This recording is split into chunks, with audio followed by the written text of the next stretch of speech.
নমস্কাৰ বন্ধু বান্ধৱীসকল আৰু এটা নতুন ভিডিঅ'লৈ আপোনালোকক স্বাগতম। আজি আমি ইয়াত অসমীয়া সাহিত্যৰ ওপৰত কিছুমান কুৱেশ্যন ডিছকাছ কৰিম। আমাৰ প্ৰথম কুৱেশ্যনটো হৈছে মহাভাৰতৰ অসমীয়া ভাঙনি কোনে কৰিছিল? আৰু ইয়াৰ শুদ্ধ উত্তৰটো হ'ব option number C Ram Saraswati. Next question number 2, Miri Jiyori নামৰ উপন্যাসখনৰ ৰচক কোন? আৰু ইয়াৰ শুদ্ধ উত্তৰটো হ'ব option number D Rajanikanta Bordoloi. Next question number 3, অসম সাহিত্য সভাৰ প্ৰথম প্ৰধান সম্পাদক কোন আছিল? আৰু ইয়াৰ শুদ্ধ উত্তৰটো হ'ব option number C Sarat Chandra Goswami. Next question number 4, Assam সাহিত্য সভাৰ প্ৰথম অধিৱেশনৰ কিমান চনত আৰু ক'ত অনুষ্ঠিত হৈছিল? আৰু ইয়াৰ শুদ্ধ উত্তৰটো হ'ব অপশ্যন নম্বৰ বি 1917 চনৰ শিৱসাগৰত। নেক্সট কুৱেশ্যন নম্বৰ 5, জোনাকীৰ প্ৰথম সম্পাদক কোন আছিল? আৰু ইয়াৰ শুদ্ধ উত্তৰটো হ'ব option number C Chandra Kumar Agarwala. Next question, Assam বন্ধু নামৰ মাহেকীয়া আলোচনীৰ প্ৰথম সম্পাদক কোন আছিল? আৰু ইয়াৰ শুদ্ধ উত্তৰটো হ'ব option number C Gunabhiram Barua. Next question number 7, কথাগীতৰ ৰচক কোন? আৰু ইয়াৰ শুদ্ধ উত্তৰটো হ'ব option number B Bhattadev. Next question number 8, Asomiya সাহিত্যৰ আধুনিক যুগৰ প্ৰথম উপন্যাসখনৰ নাম কি? আৰু ইয়াৰ শুদ্ধ উত্তৰটো হ'ব অপশ্যন নম্বৰ এ ভানুমতী। নেক্সট কুৱেশ্যন নম্বৰ 9, অসমীয়া ভাষাত কোনে ৰামায়ণ ৰচনা কৰিছিল?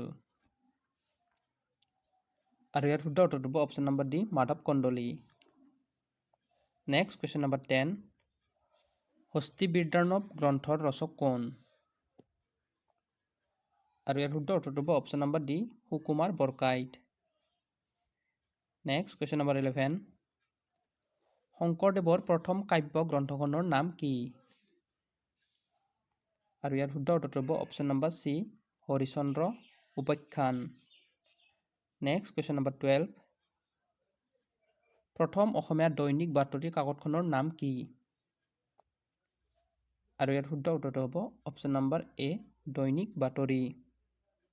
নেক্সট কুৱেশ্যন নম্বৰ 13, কোনে প্ৰথম শংকৰদেৱ বঁটা লাভ কৰিছিল? আৰু ইয়াৰ শুদ্ধ উত্তৰটো হ'ব option number C Kirtinath Hazarika. Next question number 14, কোনখন গ্ৰন্থকাৰক অসমীয়া সাহিত্যৰ ৱাল্টাৰ স্কট বোলা হয়? আৰু ইয়াৰ শুদ্ধ উত্তৰটো হ'ব option number B Rajanikanta Bordoloi. Next question number 15, প্ৰথম অসমীয়া মহিলা আলোচনীখনৰ নাম কি? আৰু ইয়াৰ শুদ্ধ উত্তৰটো হ'ব অপশ্যন নম্বৰ বি ঘৰ জেউতি। Next question number 16, Bina Barua কোন বিখ্যাত ব্যক্তিৰ ছদ্মনাম? আৰু ইয়াৰ শুদ্ধ উত্তৰটো হ'ব option number C doctor Birinchi Kumar Barua. Next question number 17, শিলভদ্ৰ কোন বিখ্যাত ব্যক্তিৰ ছদ্মনাম?